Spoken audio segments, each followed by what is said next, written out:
इतिहास ने हमें बहुत कुछ दिया, कुछ बहुत अच्छा तो कुछ बहुत बुरा। जहां अपने किस्सों से इतिहास ने हमें गौरवान्वित किया, तो वहीं कुछ किस्से हमारे दिल के नासूर बनकर रह गए। इतिहास ने अपने आंचल में इसी तरह के किस्से को सहेज रखा है, जिसे सुनते ही धमनियों में बहने वाले रक्त की गति सामान्य से कहीं अधिक हो जाती है। यह घटना थी 18वीं सदी में लड़े गए सबसे विनाशकारी युद्धों में से एक, पानीपत के तीसरे युद्ध की, जिसने एक ही दिन में हजारों योद्धाओं को काल का ग्रास बना दिया। पानीपत के उस विनाशक युद्ध के काल में 18वीं सदी की शुरुआत हो चुकी थी। औरंगजेब की मृत्यु के बाद भारत की जमीन पर सीना ताने खड़ा मुगल साम्राज्य अब घुटनों पर आ चुका था। दूसरी तरफ मराठाओं का भगवा परचम बुलंदी पर लहरा रहा था। पेशवा बाजीराव के नेतृत्व में राजपूताना, मालवा और गुजरात के राजा मराठों के साथ आ मिले थे। ये वो दौर था जब संपूर्ण हिंद की कमान मराठाओं के हाथों में थी। मराठाओं के लगातार आक्रमणों ने मुगल बादशाहों की हालत बद से बदतर कर दी थी। उत्तर भारत के अधिकांश इलाके जहां पहले मुगलों का शासन था, अब वहां मराठों का कब्जा हो चुका था। 1758 में पेशवा बाजीराव के पुत्र बालाजी बाजीराव ने पंजाब पर विजय प्राप्त करके मराठा साम्राज्य को और अधिक विस्तृत कर दिया। किंतु उनकी जितनी ख्याति बढ़ी, उनके शत्रुओं की संख्या में भी उतनी ही बढ़ोतरी हुई। खैर, मराठाओं का परचम अब अफगान की छाती पर लहरा रहा था, पर इस बार मराठाओं का सीधा सामना अफगान के नवाब अहमद शाह अब्दाली के साथ होना था। अफगान की सीमाओं पर लहराते मराठे परचम को अब्दाली ने एक चुनौती माना। इसी के तहत अब्दाली ने साल 1759 को पश्तून और बलोच जनजातियों को एकत्रित करके एक विशाल सेना का निर्माण किया और इसी सेना के साथ अब्दाली भारत की तरफ बढ़ने लगा। उसने रास्ते में आने वाले कई छोटे छोटे राज्यों को नेस्तनाबूद कर दिया। इसी तरह अब्दाली अपनी सेना के साथ आगे बढ़ता रहा।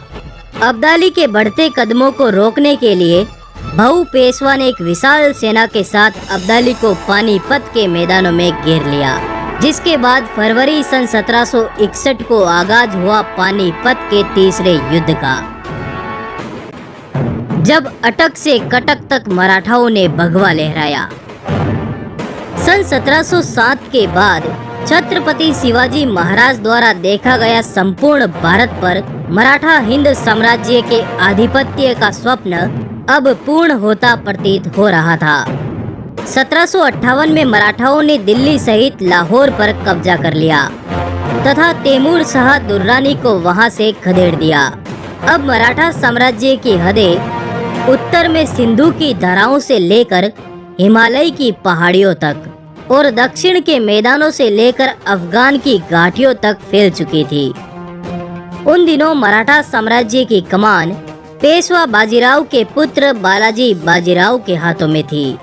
बालाजी ने तय किया कि दिल्ली के ध्वज से छत्रपति शिवाजी महाराज के नाम से हुकूमत कायम की जाए। इसी के तहत बालाजी ने अपने पुत्र विश्वास राव को दिल्ली के मुगल सिंहासन पर बैठाने का पक्का मन बना लिया था। इस दौर में दिल्ली पर मुगलों का नाम मात्र का शासन रह गया था और वे सभी मराठों के विस्तृत होते हुए साम्राज्य को देखकर भयभीत हो रहे थे। साल 1758 में पंजाब पर किए गए हमले के बाद लाहौर तक अपना कब्जा करने के बाद मराठों ने वहां के शासक तैमूर शाह दुर्रानी को बुरी तरह से खदेड़ दिया। तैमूर शाह अफगानिस्तान के शासक अहमद शाह अब्दाली का पुत्र था। अब्दाली को यह बात नागवार गुजरी, जिसके बाद उसने भारत पर हमले का मन बना लिया। सबसे पहले उसने पंजाब के उन जगहों पर हमला किया जहां मराठा फौजें कम संख्या में थी। उसके बाद वो अपने विशाल लश्कर के साथ आगे बढ़ा। अहमद शाह ने पंजाब, कश्मीर और मुल्तान पर कब्जा जमाने के बाद दिल्ली के अकूत खजाने में अपनी दिलचस्पी दिखाई, जिसके बाद अब्दाली अपने विशाल लश्कर के साथ दिल्ली में रुक गया। जब मराठाओं ने प्रतिघात के स्वर में ललकार लगाई,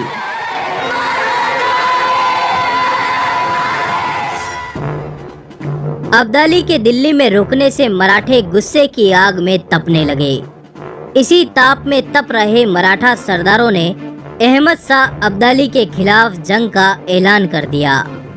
इस दिन को इतिहास की एक निर्णायक घटना माना जाता है, क्योंकि इस दिन मराठों ने न केवल अब्दाली को पराजित करने की योजना बनाई थी, बल्कि उन्होंने बंगाल जाकर बढ़ती जा रही ब्रिटिश ताकतों को रोकने का भी मन बना लिया था। मराठा सरदारों ने अब संपूर्ण भारत से विदेशी ताकतों का समूल खात्मा करने की शपथ दोहराई।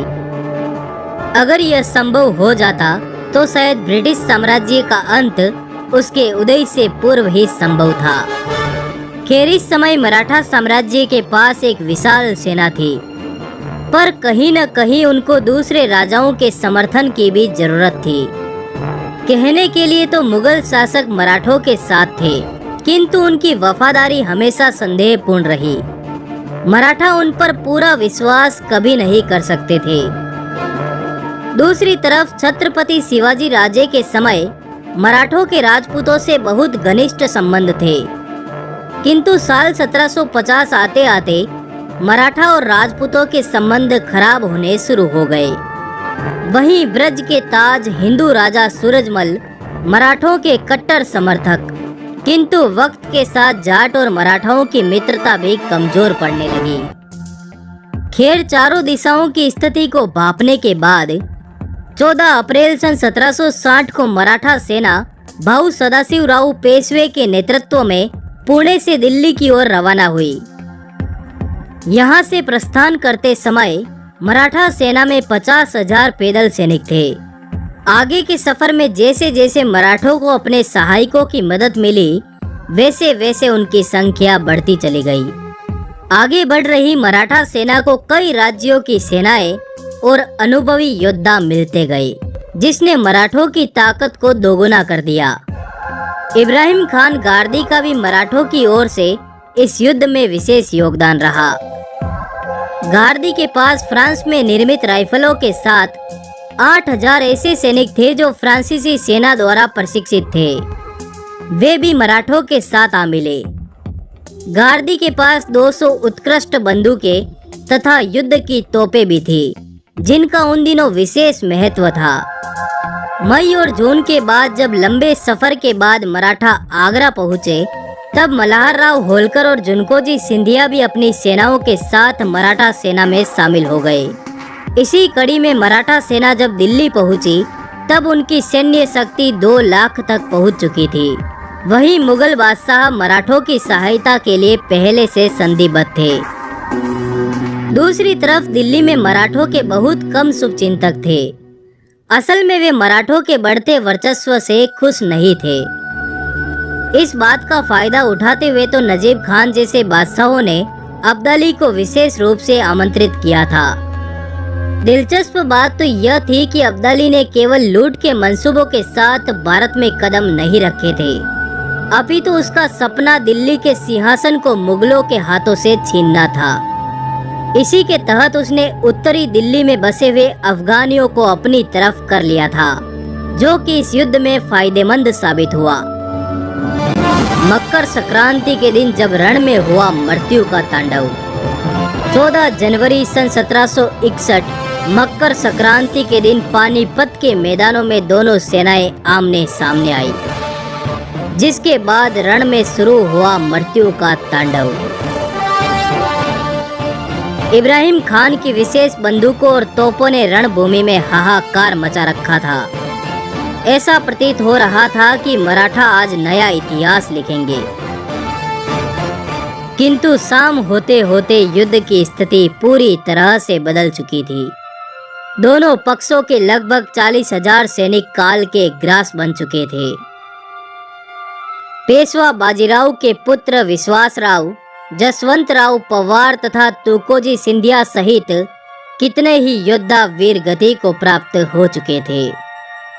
इस युद्ध के विनाश का अनुमान आप इस बात से लगा सकते हैं कि महाराष्ट्र का कोई भी ऐसा परिवार नहीं था जिसका कम से कम एक सगा संबंधी इस युद्ध में न मारा गया हो। मराठों की ओर से मरने वाले केवल सैनिक ही नहीं बल्कि आम नागरिक भी थे जो सेना के साथ तीर्थ यात्रा के लिए जा रहे थे। मराठों की हार के बाद अब्दाली ने अपनी सेना के साथ इन नागरिकों को मारते हुए आगे बढ़ना शुरू कर दिया। अगर आप सोचते हैं कि अब्दाली की सेना ने मराठों को परास्त कर दिया तो आपका ऐसा सोचना गलत होगा। मराठों को अब्दाली की सेना ने नहीं अपितु तेज ठंड ने हराया था। मराठा सेना युद्ध स्थल के मौसम से अनजान थी तथा पतली धोती और कुर्ता पहनकर हथियारों के साथ जंग के मैदान में कूद पड़ी, जिसका परिणाम ये रहा कि सर्दी से उनकी हालत पस्त हो गई। जबकि अब्दाली को इस मौसम का पूरा अनुमान था, उसने अपनी सेना को मौसम के अनुकूल पोशाकें पहनाकर युद्ध के मैदान में उतारा था। और तो और अब्दाली की सेना का एक बड़ा हिस्सा बर्फीले इलाकों से आया था, जिनके लिए यह सर्दी तो कुछ भी नहीं थी। दूसरी तरफ पेशवा सदाशिवराव भाऊ की भावुकता ने भी मराठों की पराजय पहले ही सुनिश्चित कर दी थी। वह यूं था कि युद्ध के मैदान में विश्वासराव भाऊ को गोली लग गई। विश्वासराव भाऊ सदाशिवराव के अत्यंत प्रिय थे। उन्हें इस अवस्था में देखकर सदाशिवराव बिना कुछ सोचे समझे अपने हाथी से उतरकर घोड़े पर सवार होकर विश्वासराव के पास चले गए। इधर अपने सेनापति सदाशिवराव भाऊ के हाथी पर उन्हें न पाकर मराठा सेना भयभीत हो गई। उन्हें लगा कि भाऊ वीर गति को प्राप्त हो गए। परिणाम स्वरूप हार की ओर बढ़ती अब्दाली की सेना में नया जोश आ गया और वो फिर से उठ खड़े हुए। कहा जाता है कि इस युद्ध के समय मराठों का खाना पानी भी समाप्त हो चुका था, फिर भी उन्होंने अंततः भूखे प्यासे रहकर युद्ध को जारी रखा। इस युद्ध में एक दिन में तकरीबन 40,000 योद्धा मारे गए, जो किसी भी सामान्य युद्ध में मरने वाले योद्धाओं की संख्या से बहुत ज्यादा थे। भारत की दुर्गति का हमेशा से यही कारण रहा कि यहाँ के राजाओं ने अपना अपना फायदा सोचा। एकता तो हमारी कभी बन ही नहीं पाई तथा अपनों को छोड़ बाहरी दुश्मनों को पनाह दी। इसके विपरीत अगर शुरुआत से ही सभी एकजुट होकर लड़ते तो शायद आज हमारा भारत सबसे शक्तिशाली होता। कोई हमें कभी गुलाम नहीं बना पाता। दौर कोई भी हो, लेकिन हमारे देश पर राजनीति हमेशा हावी रही, कल भी और आज भी। पानीपत की लड़ाई और उसके परिणामों से हमें यही सबक मिलता है। आपका इस बारे में क्या कथन है? इस वीडियो को अधिक से अधिक शेयर करें। वीडियो को लाइक जरूर करें। आपका आभार, धन्यवाद। जुड़े रहिए।